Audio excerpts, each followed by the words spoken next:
tatlong araw ko nang nagpapabalik-balik dito sa school. Ang init. Tingnan niyo yung mga bata. Ang init. Yan ang school, hindi halata na school. Kasi nga hindi colorful. Naging Hindi, sa totoo lang kasi, di ba, usually sa Pilipinas, yung school natin dyan, sa labas pa lang alam mo school na. Dito, hindi mo mapapagkakailan lang school yon. Parang normal na bahay lang, gano'n lang. Pero school siya, pag pumasok ka, wala, ang makikita mo lang drawing, kulay black, na iba't ibang posts.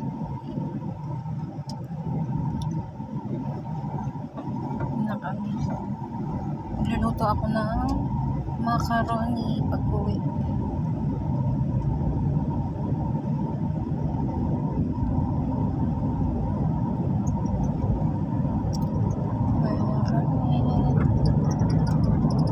Pero ang init. Grabe talaga yung init dito.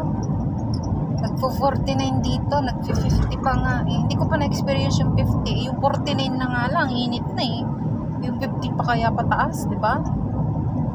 Kaya pag tumuntong ng 30 plus yung temperature dito, parang nakakahinga na tayo ng mabuti kasi medyo malamig-lamig na yon kumpara sa 49.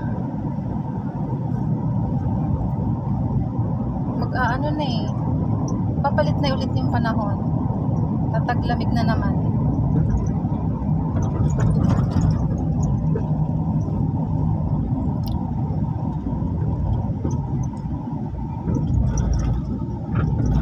Kakainit.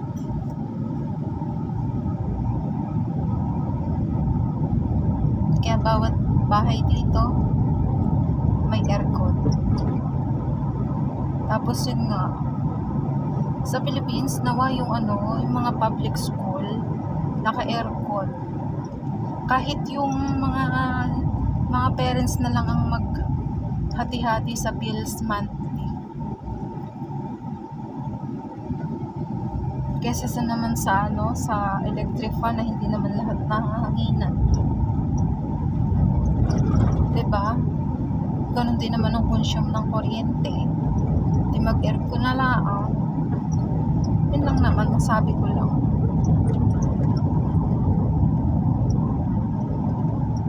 Kasi nakakaawa yung bata pag tag-init, pag summer talagang sobrang init.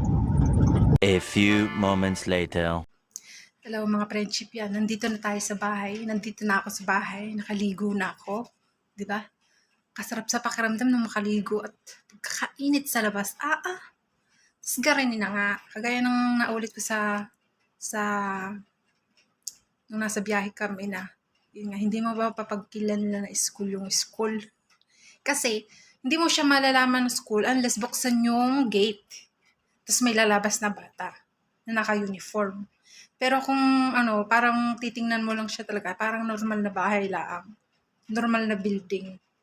Yun, hindi siya kagaya talaga sa Pilipinas na mapapag-compare mo kasi sa atin, public o private school man yan, sa labas pa lang, alam na nating school na. Dito hindi. Unless buksan mo nga si gate, tapos may lalabas na bata. Tapos, ang kagandahan din lang naman din kahit public school nga, naka-aircon talaga lahat dito ng bahay, building, lahat ng establishment, naka-aircon. Tingnan sa sobrang init. Sana ganyan din sa Pilipinas. Mapa-private o public man, naka-aircon. Kahit mag-share na lamang si mga parents monthly ng amount para sa bill ng kuryente kung hindi kayang i-shoulder ng government kung public. Maganda yun. Kasi, di ba, kapag aircon, napakaganda nun sa napakaganda. Hindi, masarap sa pakiramdam kapag tag-init, tapos yun nga, sobrang init, masarap sa pakiramdam ang aircon. Di kagaya ng electric fan, ganun din naman ang konsumo ng kuryente. Sa totoo lang kumbaga, kung magkakameron naman lang ng diferensya siguro, 10 piso lamang sa bawat bill, bawat watts, ganyan. Kaya parang mas maganda talaga kahit public school ka talaga, maganda pa rin yung naka-aircon. Sana ganyan sa Pilipinas nga. Yun nga. Kasi nakakaawa yung bata kapag electric fan, hindi naman lahat nahanginan. Kaya yung mga bata dyan sa atin, lalo na sa public nga na inuubos, sinisipon, diga. Kasi natutuyan sila ng pawis. Kasi nga yung electric pa naman, minsan mainit din ang buga, diga, lalo na pag tag-init nga. Kaya yun, hopefully, magkaganon. Mag-aircon na rin dyan. Yan lang guys, yan. Tapos ka na itong may mga video ko. I-edit muna ako. Thank you for watching. God bless you all. God bless you all.